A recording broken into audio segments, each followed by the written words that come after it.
Hoy vamos a explorar una idea que, sinceramente, le da la vuelta a todo lo que solemos pensar sobre la espiritualidad. El texto de la primera alía de la Parashá Yukotai plantea un concepto brutal. No te pide simplemente que creas, sino que da un salto enorme y te pide caminar en esos estatutos divinos. Y a ver, parece un simple cambio de verbo, pero ese paso de la creencia estática a la acción continua lo cambia absolutamente todo. Es literalmente la frontera entre tener una filosofía muy bonita en la cabeza y vivir una vida espiritualmente activa. Para desgranar toda esta profundidad, la ruta de hoy es súper clara. Veremos el contraste entre creer y caminar, repasaremos el nivel literal, el reflejo de nuestro mundo interior, la batalla entre inspiración y disciplina, el flujo de energía y, para rematar, cómo aterrizar toda esta espiritualidad en la práctica. ¡Vamos a ello! Punto número 1. Creer contra caminar. Vamos a ver de cerca este choque entre lo que pensamos y lo que realmente hacemos. Pensadlo un momento. Creer es bastante cómodo, ¿verdad? Es quedarte en el mundo de las ideas, un estado mental, estático, sin mucho riesgo. Pero claro, caminar exige otra cosa totalmente distinta. Caminar requiere movimiento, rozar con la realidad, esfuerzo constante y saber adaptarse. Básicamente, coge una teoría intocable y la convierte en tu estilo de vida. Y esto nos plantea algo súper profundo sobre nosotros mismos. La espiritualidad casi nunca sobrevive si la dejas guardada en un cajón mental. Necesita, sí o sí, anclarse en la tierra con acciones de carne y hueso. Pasamos al punto 2, el nivel literal, o cómo todo esto se traduce en cosas tangibles. En la capa más superficial del texto, lo que se conoce como peshat, se promete que caminar por esta vía trae resultados que puedes tocar y medir. Hablamos de lluvias justas cuando tocan, campos que dan buenas cosechas, abundancia, paz social y seguridad frente a los problemas. Pero ojo, y esto es clave, no estamos hablando de un truco de magia cósmico ni de un milagro caído del cielo. El texto lo describe como la consecuencia más innatural del mundo. Cuando logras poner orden en tu dimensión ética, el mundo material simplemente empieza a fluir en sincronía. Es casi matemático. Y aquí es donde seguramente nos asalta una duda. A ver, si es un texto tan místico y tan antiguo, ¿por qué pierde el tiempo hablando de si llueve o de cómo va la agricultura? Pues porque estas bendiciones materiales son solo la punta del iceberg. Son como la puerta de entrada, una invitación súper visual para que empecemos a rascar y descubrir las capas filosóficas que sostienen de verdad la realidad. Y eso nos lleva directos a la sección 3, el reflejo del mundo interior, la realidad como un gran espejo. Si bajamos un escalón más, hacia la capa que llamamos remez, descubrimos algo alucinante. Resulta que el universo de ahí fuera es un reflejo milimétrico de cómo estamos por dentro. O sea, olvidaos de esa idea de un sistema donde alguien te da un premio físico por portarte bien. Nada de eso. Es pura y dura resonancia. Cuando tú o una sociedad entera tenéis un mundo interior equilibrado, todo lo de fuera, la lluvia, la economía, la tierra, responde en armonía. En esta visión, el entorno es siempre un síntoma de nuestro propio ecosistema interior. Llegamos a la sección 4, inspiración contra disciplina. Vamos a ver qué nos exige el nivel Drash. A todos nos encanta ese subidón de la inspiración, esa chispa que te hace sentir súper conectado. Pero seamos realistas, dura lo que dura. Es volátil. Tras la euforia inicial, tiende a desaparecer. Por eso el texto no elige la palabra inspiración, elige caminar, porque la verdadera transformación no vive de chispazos emocionales, vive de la disciplina. Te exige mantener el tipo con pasos pequeñitos, repetidos todos y cada uno de los días, incluso cuando no tienes ganas o las cosas se ponen feas. Esa continuidad machacona es el único motor capaz de generar un cambio de verdad. Y esto nos obliga a hacernos una pregunta súper incómoda pero necesaria. ¿Qué hábitos de nuestro día a día nos están sosteniendo de verdad y cuáles nos están apagando en silencio?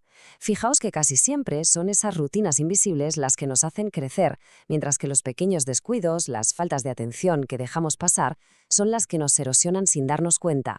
Auditar nuestras costumbres diarias con total honestidad es el verdadero trabajo de mantenimiento. Sección 5. El flujo de energía. Vamos a sumergirnos en el Sod, el nivel de los secretos cabalísticos. Atención a esto porque es una de las reglas de oro del misticismo hebreo o Kabbalah. El alma no sabe estar quieta.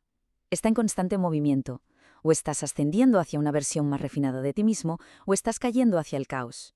El modo avión, la neutralidad espiritual, simplemente no existe. Si no haces nada, la inercia te arrastra hacia abajo. Y esta física espiritual tan particular es justo la razón por la que el texto insiste tanto en la acción continua, en caminar. Porque el alma humana es, por definición, pura dinámica. Si nos volvemos a poner las gafas de las bendiciones físicas y las miramos con este prisma místico, nos damos cuenta de que son códigos de realidades mucho mayores. La lluvia, por ejemplo, representa esa energía divina descendiendo hacia nosotros. La tierra fértil es nuestra propia mente lista para asimilar esa energía. La paz terrenal es cuando las emanaciones divinas están en perfecta armonía. Y la abundancia al final es la prueba visible de que esos canales espirituales están abiertos de par en par, sin bloqueos. Todo lo físico es solo el extremo final de un flujo de energía que no para. Y finalmente llegamos a la sección 6, la espiritualidad en práctica. ¿Cómo aterrizar todo este tinglado en nuestro día a día? Lo brillante de este texto fuente es cómo se carga de un plumazo esa línea imaginaria entre lo que consideramos sagrado y lo mundano, porque son precisamente las cosas más ordinarias las que deciden el rumbo. Cómo te comportas en el trabajo, el filtro que usas para tus palabras, el respeto con el que tratas a la persona que tienes delante, o incluso cómo te permites descansar. O sea, no son simples normas de buena educación, son las llaves reales que abren o cierran todo ese flujo de energía que comentábamos antes.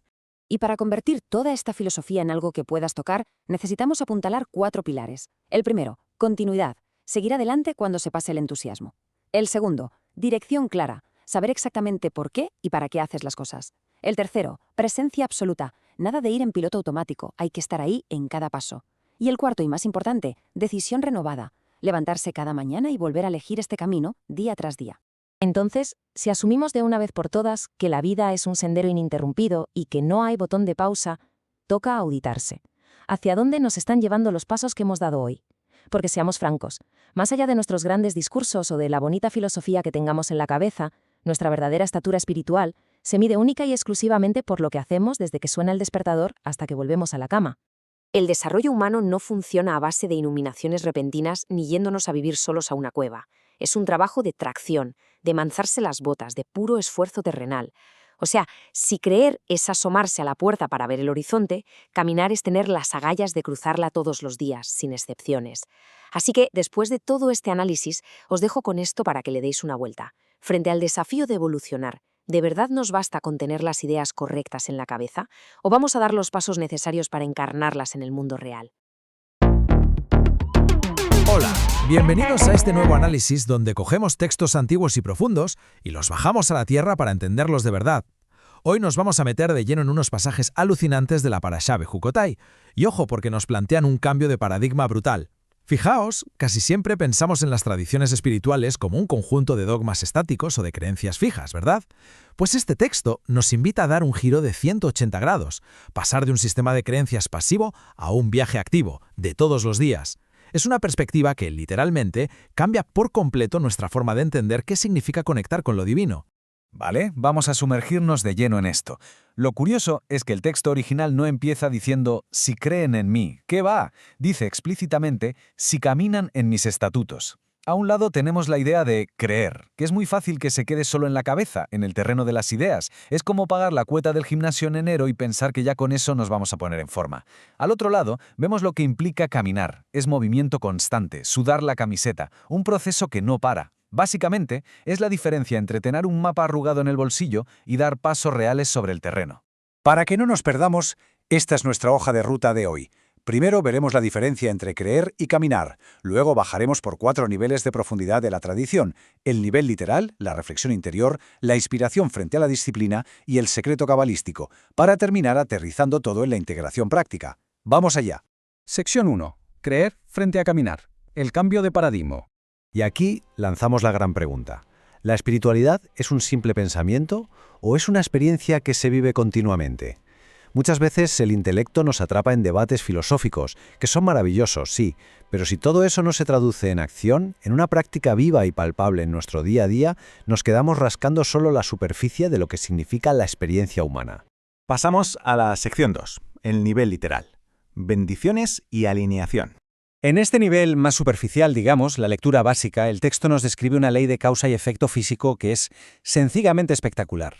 Promete que, al seguir el camino correcto, caerá la lluvia exactamente en su momento adecuado, la tierra dará sus frutos de forma natural y habrá una abundancia tremenda. Y no solo eso, menciona unas condiciones sociales y políticas idílicas, paz absoluta, seguridad y victoria frente a cualquier adversidad. Es la promesa increíble de que todo fluya a la perfección en el mundo material. Pero atención, porque el punto absolutamente crucial aquí es entender que el propio texto insiste en que esto no es un truco de magia. Estas bendiciones físicas no son un premio mecánico o una especie de recompensa divina que cae del cielo porque sí. Son, pura y llanamente, la consecuencia natural de estar alineados. Cuando damos los pasos en la dirección correcta y en armonía con las leyes del universo, el resultado más lógico es que el entorno prospere. Y de aquí surge un interrogante fascinante que merece la pena que pensemos por un segundo. ¿Por qué un texto espiritual tan elevado conecta lo puramente divino de una manera tan directa con el mundo material y cotidiano, con cosas como la lluvia o la agricultura? Bueno, pues es una pista maravillosa de que lo divino y la tierra no están, en absoluto, separados. Sección 3. La reflexión interior. El universo responde. Entramos en una idea que es alucinante. La realidad exterior refleja fielmente nuestro estado espiritual interior.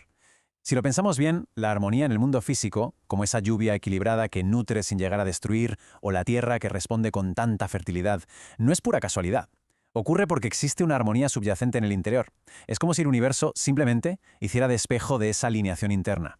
Esto nos lleva a plantearnos algo muy profundo. ¿La alineación interna genera de forma natural una mayor claridad externa? Es súper revelador recordar esos momentos de nuestra vida en los que sentimos una calma interior total, cuando parece que todo está centrado. Invariablemente, en esos instantes parece que el mundo de fuera fluye con una suavidad y una claridad asombrosas.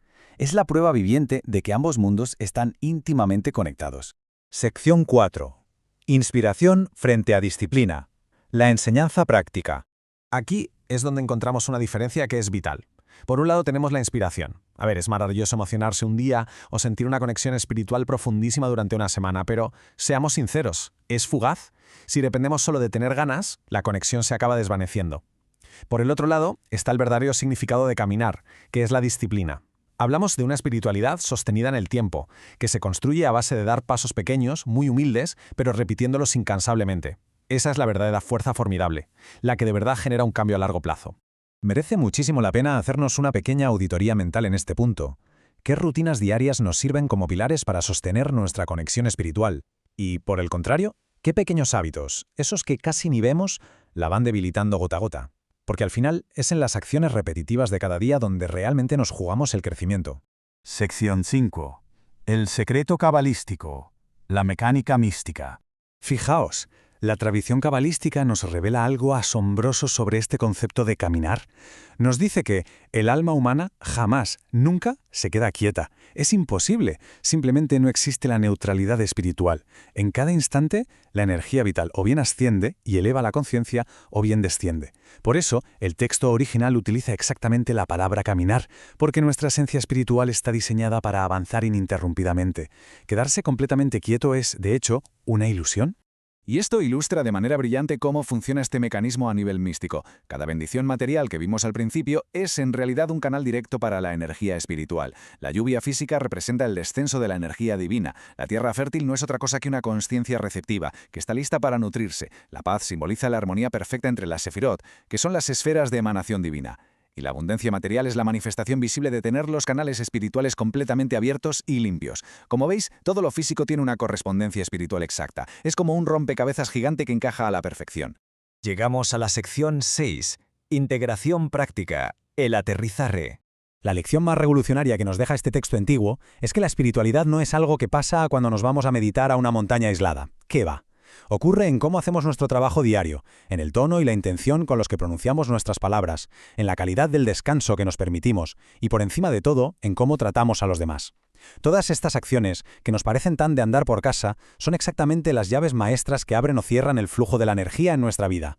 Así que es el momento de plantearnos la pregunta definitiva, la más terrenal de todas. Si la vida es un camino continuo, ¿hacia dónde nos están llevando realmente nuestros pasos diarios? Y ojo, no hablamos de las grandes filosofías ni de las buenas intenciones que se nos quedan en la cabeza, sino de los pasos reales, los físicos, los que damos de verdad cada jornada. Para mantener viva esta conexión, adoptar la mentalidad de caminar nos exige 4 pilares que son innegociables. Continuidad, para que el flujo no se detenga. Dirección, para saber exactamente hacia dónde avanza nuestra energía. Presencia, para habitar y estar plenamente en cada instante. Y una decisión diaria, firme, de dar el siguiente paso correcto. Para terminar este análisis, nos quedamos con esta reflexión que es sumamente provocadora. La transformación real, profunda y duradera no ocurre en un instante místico aislado que desaparece tan rápido como llega.